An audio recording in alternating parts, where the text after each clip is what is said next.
Estimados compañeros y compañeras de este creciente movimiento de Cuarto y Quinto Paso, siguiendo el compromiso de presentar la serie documental Origen, Raíz y Nacimiento del Movimiento de Cuarto y Quinto Paso, que puede en su mejor propósito informar y dejar constancia de la esencia de este movimiento y de la esencia de su origen y desarrollo. Continuamos con el bloque de AA, capítulo 1. La cadena de atrevimientos, primera de 5 partes. En estas cápsulas referentes a la cadena de atrevimientos, presentaremos las opiniones médicas, psiquiátricas, psicológicas y religiosas que dan origen al movimiento social de recuperación para el alcoholismo, conocido como Alcohólicos Anónimos, y las llamamos opiniones atrevidas. Porque no solamente hablaron y escribieron favorablemente de la naciente agrupación de ex-alcohólicos o ex-borrachos, sino también porque sus opiniones, publicadas en aquellos años 20 y 30, se atreven a decir cosa contraria a los saberes y prácticas sobre el alcoholismo en esos tiempos. Se presentarán además las características de las personalidades de Billy Bob antes de beber y en el desarrollo de su alcoholismo. Así pues, entonces, continuemos. Bloque Alcohólicos Anónimos. Capítulo 1. La construcción de Alcohólicos Anónimos hasta el premio Lasker. Cápsula. La cadena de atrevimientos 1. Para poder entender la importancia de la medicina en el campo del alcoholismo, es importante señalar la visión que se tenía de las bebidas, de su uso y problemas individuales, familiares y sociales, así como los tratamientos existentes a finales del siglo XIX y principios del XX, tiempos en los que se inicia esta respuesta social conocida como Alcohólicos Anónimos y reconocida como una de las de mayor impacto en beneficio a la humanidad. En primer lugar, hay que considerar que el consumo de bebidas embriagantes está asociado a todas las culturas y tiempos, por lo que se considera parte de la vida en sociedad. Hay que hacer notar que en la antigüedad las bebidas se obtenían del proceso de fermentación, lo que hacía que fueran de baja concentración de alcohol y con procesos muy largos para su producción, es decir, lenta y costosa. Con la llegada del proceso de destilación, se dio la facilidad de obtener bebidas alcohólicas más fuertes y en un tiempo mucho menor. Esto es que durante mucho tiempo el consumo de alcohol estaba restringido solo a quien lo pudiese pagar, ya que el proceso de elaboración del mismo era tardado y por consiguiente caro. Pero con el destilado se obtuvieron licores en menor tiempo de elaboración, más fuertes y a mucho más bajo costo, lo que facilitó la construcción y desarrollo de la industria alcoholera en la economía social, como lo es hasta la fecha, una industria multinacional y multidimensional. Socialmente, al principio, el problema estaba asociado solo al consumo excesivo, ya que generaba problemas de imagen social.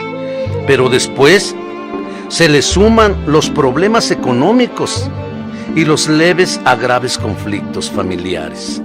Esto es, que el inconveniente de borrachos y borrachas problemáticos siempre ha existido, en una primera etapa de forma esporádica o bien delimitada, para más adelante convertirse en un aumento de individuos alcoholizados y problemáticos. Así que las primeras medidas antialcoholismo son de tipo estrictamente represivo y no curativo. De hecho, la medicina contempla al borracho como enfermo hasta mediados del siglo XX.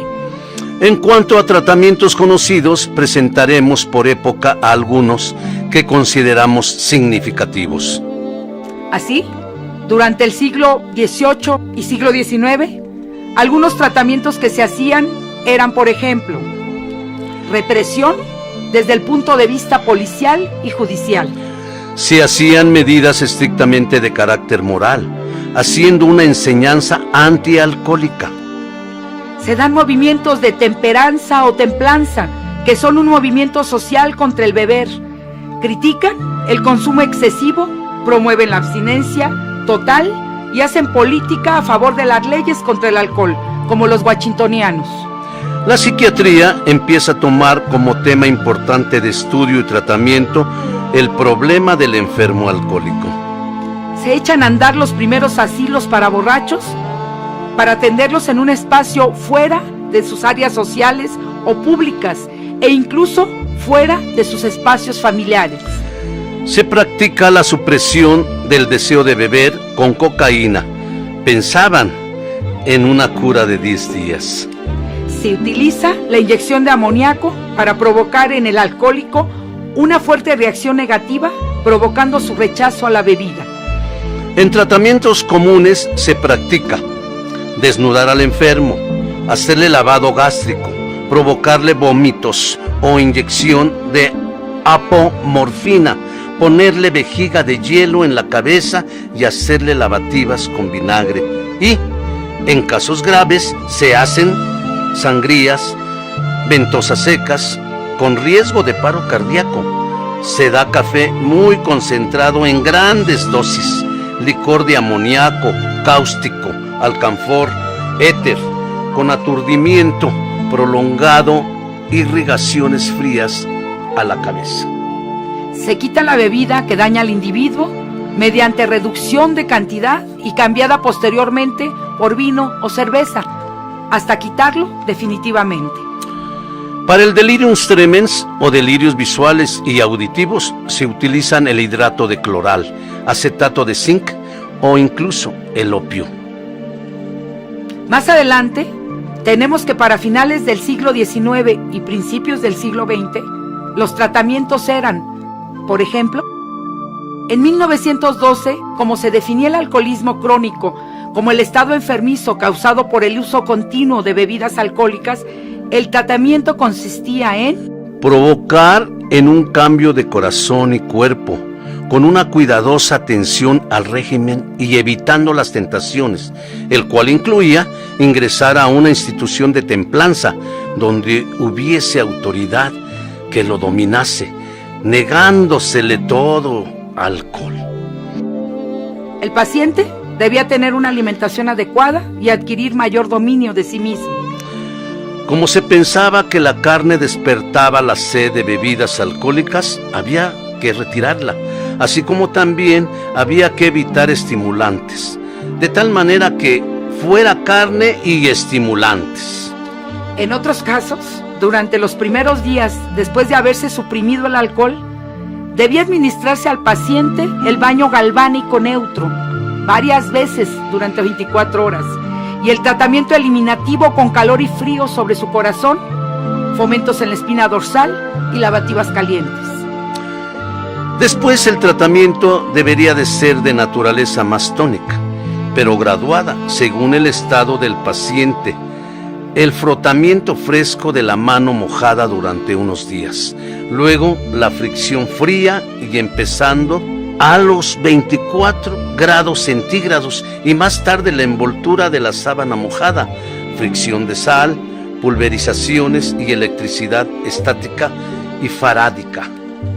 Finalmente, la oración, junto con hacerse cargo completo de su vicio habitual, lograba la victoria.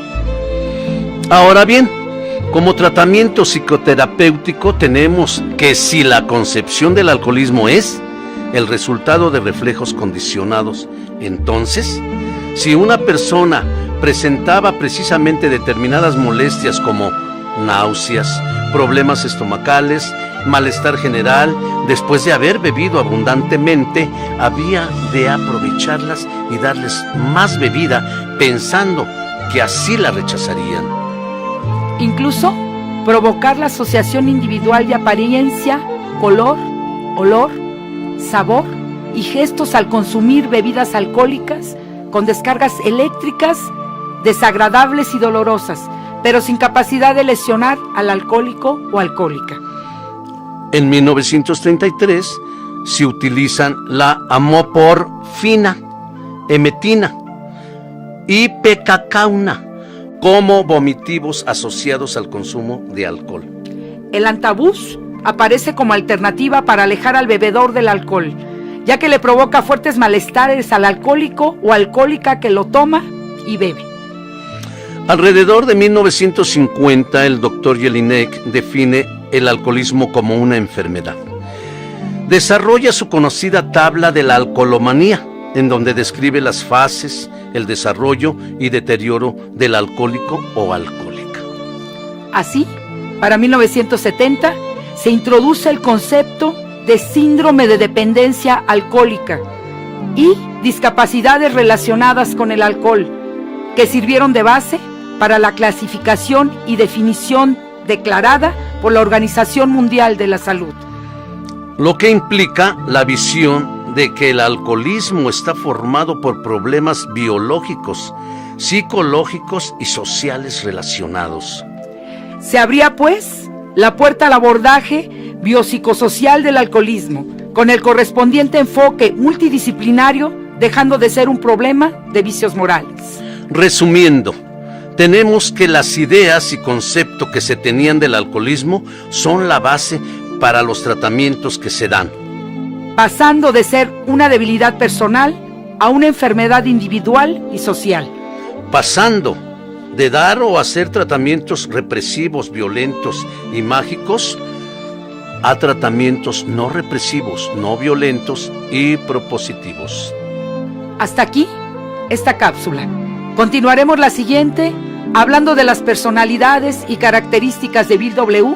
y el Dr. Bob, así como de lo que el Dr. Silworth le planteaba a Bill como posible solución. Te esperamos en la siguiente emisión.